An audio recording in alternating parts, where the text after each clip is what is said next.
Hello friends, welcome to study portal. Study portal में आपका एक बार फिर से स्वागत है। और इस वीडियो में जो आपकी एंशिएंट हिस्ट्री की सीरीज जो जारी की हुई है, जो आपके सर ने करवाई हुई है, काफी सारी सीरीज जिसमें हम वन लाइनर्स फैक्ट्स करते हैं और कुछ इंपॉर्टेंट क्वेश्चंस हम यहाँ पर देखते हैं कि क्या क्या इंपॉर्टेंट क्वेश्चंस हैं। तो इस सीरीज में हम वो आज देखने वाले हैं। तो इससे पहले के लेक्चर अगर अभी तक आपने नहीं देखे हैं तो वो लेक्चर आप जाकर चैनल पर देख लीजिए, ताकि आपको जो एक सीरीज है एंशिएंट हिस्ट्री की कि कैसे आपको कवर करना है, कौन सा टॉपिक आपको पहले पढ़ना है, क्या क्या इंपॉर्टेंट क्वेश्चंस हैं, किस तरीके के क्वेश्चंस आपको देखने को मिलते हैं, वो सारी चीजें आपको मिल जाएगी। तो 4 से 5 लेक्चर्स ऑलरेडी अपलोड हो चुके हैं, तो वो आप जाकर चैनल पर या प्ले लिस्ट में विजिट कर सकते हैं। तो आज जो है वो हम पढ़ने वाले हैं सातवाहन वंश। तो सातवाहन वंश का संस्थापक अगर आपसे पूछा जाए तो कौन था? सातवाहन वंश का संस्थापक सिमुक था। तो ये आपको याद रखना है कि सिमुक के बारे में, कि सिमुक कौन था। सातवाहन वंश का संस्थापक था सिमुक, और एक इंपॉर्टेंट जो सातवाहन के किंग्स थे उसमें से एक है ये। पुराणों में सातवाहनों को आंध्रभृत्य कहा गया है। तो अगर आप पुराणों में देखेंगे तो पुराणों में कहीं पे भी सातवाहन वंश का जिक्र नहीं किया गया है, लेकिन पुराणों में आंध्रभृत का जिक्र किया गया है। और आंध्रभृत्य और जो सातवाहन है उन दोनों में सिमिलरिटीज मिलती हैं। किस तरीके से जो है उन दोनों में समानताएं मिलती हैं, क्योंकि जो किंग है जैसे सिमुक है और बाकी सारे किंग्स हैं उनका वहां पर नाम है पुराणों में। तो आंध्रभृत्य अगर आपसे पूछा जाए सातवाहनों को पुराणों में किस नाम से रखा गया है या कौन से वंश के किस तरीके से दिखाया गया है, तो वो है आंध्रभृत्य। और वैसे क्या है, ये सातवाहन वंश है। तो सातकर्णी फर्स्ट की पत्नी नागानिका थी। तो ये आपको याद रखना है कि सातकर्णी फर्स्ट जो किंग था उसकी पत्नी कौन थी? नागानिका।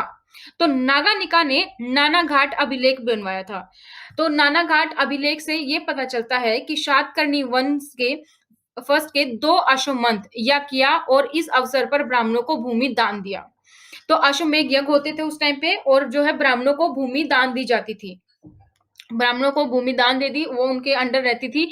और अश्वमेध यज्ञ जो आप सभी जानते होंगे वो सब होते थे इस सातवाहन वंश में। भूमि दान का प्राचीनतम प्रमाण नानाघाट अभिलेख से ही मिलता है। अगर हमें बात की जाए कि जो भूमि दान दी जाती थी ब्राह्मणों को, क्योंकि सातवाहन वंश बेसिकली क्या था? ब्राह्मण का।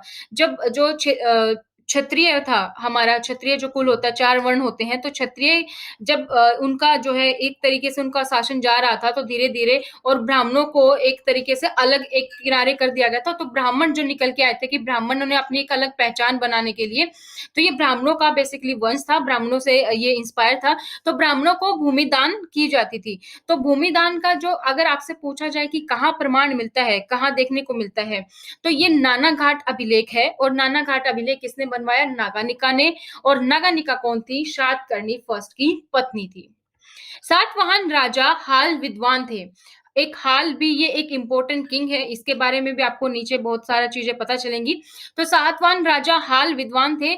इसने गाथा सप्तशती नामक ग्रंथ की रचना की थी। इन्होंने एक जो है रचना की थी सप्तशती। सप्तशती नाम की इन्होंने रचना की थी। ये काफी विद्वान थे। संस्कृत और प्राकृत भाषा में ये एक कवि भी आप इनको कह सकते हो। तो एक ये कवि प्रिय थे, और इनका जो मंत्रिमंडल था वो भी ज्यादातर कवि वाला था। तो ये एक पूरी इनकी सभा होती थी जिसमें इन्होंने एक ग्रंथ की भी रचना की, उसका नाम क्या है? सप्तशती। सातवाहन वंश का सबसे महान राजा कौन माना जाता है? गोमती पुत्र सातकर्णी। सातकर्णी, गोमती पुत्र सातकर्णी, ये एक जो है सबसे महान राजा माना जाता है। ये एक कट्टर ब्राह्मण था। कट्टर ब्राह्मण, क्योंकि इसने जो अपने पहले क्या था कि जैसे जब सातवाहन वंश की शुरुआत हुई, पहले जो है सब मिक्स कास्ट थी, यानी कि ब्राह्मण थे और बाकी सब थे। क्योंकि ये जो एरिया था वो ऐसा था कि सारे क्या थे? कबीले टाइप से थे। कबीला था, तो एक जो भी लोग आते थे बहला फुसला लेते थे, जो भी उन्होंने धर्म बता दिया, जैसे ब्राह्मण लोग आए, बुद्धिस्ट आए, तो सब अपनी अपनी तरफ करना चाहते थे। लेकिन गौतमी पुत्र ने आते ही क्या करवा दिया था? जो इंटर कास्ट मैरिज होती थी वो बिल्कुल स्टॉप करवा दी थी, क्योंकि ये एक कट्टर ब्राह्मण था। क्योंकि इसको बोला जाता है कि ये क्षत्रिय का विनाशकारक, अपने आप को ये क्षत्रिय का विनाशकारक मानता था कि मैं ब्राह्मण को सबसे ऊपर रखूंगा और क्षत्रियों का नाश करूंगा। तो गोमती पुत्र सातकर्णी ने शक राजा नयान को पराजित किया था। इन्होंने कौन से शक राजा को हराया था? राजा नयान को। और जब इन्होंने राजा नयान को हराया था, ये आपको कहाँ से पता चलता है? जैसे कोई भी राजा जीतता था तो क्या करता था, एक तरीके से जो भी पत्थर है या कोई भी चट्टान है वहां पर लेख लिखवा देता था, ताकि उससे पता चलता था कि उसने ये जो लड़ाई है वो जीती।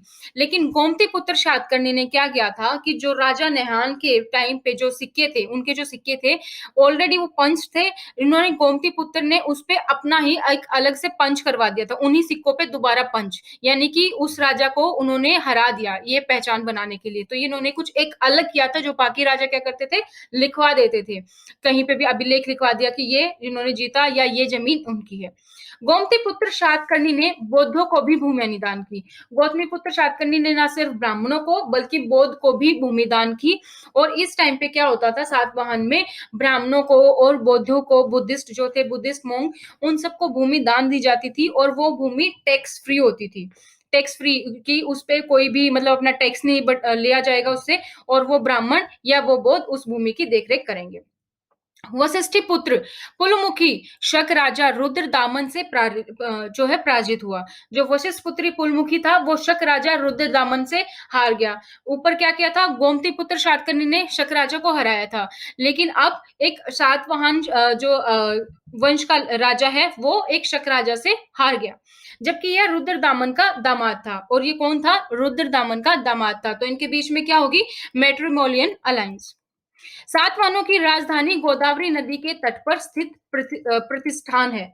सातवाहनों की राजधानी कौन सी है, गोदावरी नदी के तट पर है स्थित प्रतिष्ठान है। सातवाहनों ने सिक्के की, शीशे की सिक्के भी जारी किए। इन्होंने बेसिकली लेड जो आप बोलते हो सिक्के जारी किए, इन्होंने शीशे के सिक्के जारी किए। अब तक हमारा क्या चला रहा था कि गोल्ड के सिक्के भी थे, जो सोने के सिक्के, लेकिन सातवाहन वंश में इन्होंने सोने के सिक्कों को बिल्कुल नहीं चलाया। यहाँ पे कोई सोने के सिक्के नहीं थे। हालांकि जो सोने का यूज होता था वो किस लिए होता था, जैसे हम किसी चीज को लेन देन में करते हैं। मान लो आप किसी दुकान पे कोई सामान लेने गए, आपने 100 रुपए दिए, उसकी बजाय आप उसको सोना दे रहे हो, इस एक तरीके से जो बार्टर सिस्टम होता था, इस टाइप से सोने के सिक्कों को, सिक्के नहीं होते थे यहाँ पे, सोने की चीजों को यूज करते थे, जैसे सोने की ब्रिक्स है, सोने की बिस्कुट टाइप से आप इस तरीके से बोल सकते हो, तो वो यूज की जाती थी ट्रेड में। इसके बाद हिंद यवन वंश मौर्योत्तर काल में आने वाले यूनानी बैक्टीरिया से आए थे। ये कहां से आए थे, हिंद यवन वंश की हम बात करें तो मौर्योत्तर काल में आए थे, यूनानी बैक्टीरिया से आए थे ये। तो मौर्योत्तर काल का प्रथम यूनानी आक्रमणकारी कौन था, डेमेट्रियस। कौन था, ये आपको याद रखना है, डेमेट्रियस। मिंडेडर हिंद यमन वंश का सबसे महान राजा था, और मिंडेडर भारत आकर बौद्ध धर्म जो है उन्होंने स्वीकार कर लिया था, क्योंकि हमारे यहाँ पे चले थे बुद्धिस्ट थे, तो बौद्ध धर्म इन्होंने यहाँ पर आकर स्वीकार कर लिया था। और मिनेंडर के गुरु कौन माने जाते हैं, आचार्य नागसेन। तो बौद्ध ग्रंथ मिलिंद पन्हो, ये आपको बहुत याद रखना है, ये काफी चर्चा में है। बौद्ध ग्रंथ मिलिंद पन्हो, इससे आपसे रिलेटेड काफी सारे क्वेश्चंस आपको देखने को मिल जाते हैं। तो में उल्लेख क्या मिलता है कि मिनेंडर की राजधानी शाकल थी। मिनेंडर की राजधानी क्या थी, शाकल थी। तो शाकल का समीकरण सियालकोट पाकिस्तान से किया जाता है। और हिंद यवनों ने भारत में सर्वप्रथम स्वर्ण मुद्राएं प्रचलित की। किन्होंने की थी, हिंद यवनों ने भारत में सर्वप्रथम जो गोल्ड की मुद्राएं, जो स्वर्ण मुद्राएं हैं, वो यहाँ पर चलाई थी। यूनानियों को ज्योतिष का ज्ञाता कहा जाता है। यूनानियों को क्या कहा जाता है, ज्योतिष का ज्ञाता। इसके बाद क्या है कि गांधार कला, गांधार कला यूनानियों की देन है, और इसमें शैली तो यूनानी है लेकिन विषय भारतीय है। गांधार कला किसकी देन है, यूनानियों की देन है। तो ये चीजें आपको है जो वो याद रखनी है। तो यूनानियों की देन है। यूनानियों में एक कला थी जिसमें क्या होता था, कोई भी इंसान की प्रतिमा बनाई गई तो उसमें उसके कपड़े आपको अच्छी तरीके से दिख रहे हैं, सारा जो है आपका उनकी जो एक एक पार्ट्स है वो आपको अच्छे तरीके से, मतलब एक अच्छे, एक क्लीन और एक अच्छी तरीके से रचना की गई है। जो भी एक चीज बनाई जाती है उसमें जो उसके फेस पर जो एक्सप्रेशन है वो अच्छे से दिख रहे हैं। तो ये कौन बनाते थे, ये यूनानी बनाते थे। तो इसके बाद गांधार कला में जो यूज हुई है उसको हम बोलते हैं लेकिन विषय भारतीय था। गांधार कला में हमने क्या किया है, गांधार कला में वहां पर बौद्धिज्म के, बौद्ध के जो है वो चीजें हैं, बौद्ध के एक तरीके से आप बोल सकते हो स्टैचू हैं, बौद्ध के हैं। तो उसमें भी बौद्ध के आप देखेंगे तो उसकी फेस के एक्सप्रेशन, उसके कपड़े, जो उस कपड़ों में सिलवटें पूरी अच्छे तरीके से दिखाई गई है। तो गांधार कला में जो कला है वो यूनानियों की देन है, लेकिन हमने उसमें इंडियन थोड़ा मिक्सचर किया, तो वो एक विषय जो है वो बेसिकली भारतीय है। तो इसमें शैली यूनानी है लेकिन विषय भारतीय है। तो आज की इस वीडियो में था इतना ही। नेक्स्ट वीडियो में हम करेंगे अगला चैप्टर, उसके बाद हम करेंगे तो इसके साथ-साथ मैं आपको इम्पोर्टेंट नोटिफ़िकेशन बता दूँ, इम्पोर्टेंट क्या है कि अगर आप घर बैठकर तैयारी कर रही हैं, तो इन सब वीडियोज़ को आप हर रोज़ देखते रहिए ताकि आपकी अच्छे से तैयारी होती रहे, इम्पोर्टेंट क्वेश्चन्स में आपको पता चलते रहे। इसके साथ अगर आप घर बैठकर तैयारी करना चाहते हैं और आप चाहते हैं कि हमसे स्टडी मटेरियल ऑर्डर करना, तो आप हमारे इस नंबर पर हमें कॉन्टैक्ट कर सकते हैं 8444 7410 108। ये नंबर आपको टाइटल और डिस्क्रिप्शन बॉक्स में मिल जाएगा।